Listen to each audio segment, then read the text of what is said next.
1. The 30th year, A.D. 24.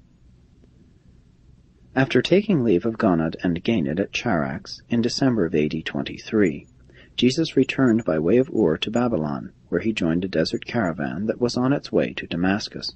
From Damascus he went to Nazareth, stopping only a few hours at Capernaum, where he paused to call on Zebedee's family.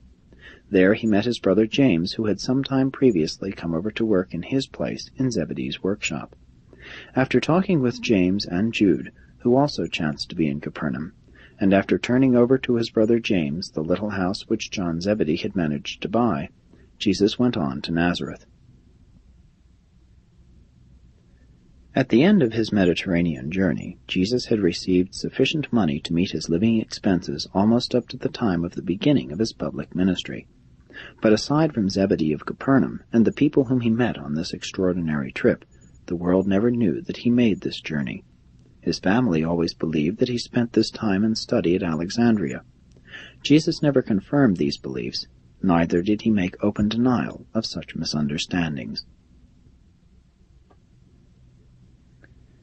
During his stay of a few weeks at Nazareth, Jesus visited with his family and friends, spent some time at the repair shop with his brother Joseph, but devoted most of his attention to Mary and Ruth. Ruth was then nearly 15 years old, and this was Jesus' first opportunity to have long talks with her since she had become a young woman. Both Simon and Jude had for some time wanted to get married, but they disliked to do this without Jesus' consent. Accordingly, they had postponed these events, hoping for their eldest brother's return. Though they all regarded James as the head of the family in most matters, when it came to getting married, they wanted the blessing of Jesus. So Simon and Jude were married at a double wedding in early March of this year, A.D. 24.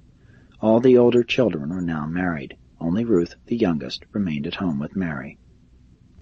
Jesus visited with the individual members of his family quite normally and naturally, but when they were all together he had so little to say that they remarked about it among themselves. Mary especially was disconcerted by this unusually peculiar behavior of her firstborn son. About the time Jesus was preparing to leave Nazareth, the conductor of a large caravan which was passing through the city was taken violently ill, and Jesus, being a linguist, volunteered to take his place. Since the trip would necessitate his absence for a year, and inasmuch as all his brothers were married, and his mother was living at home with Ruth, Jesus called a family conference at which he proposed that his mother and Ruth go to Capernaum to live in the home which he had so recently given to James.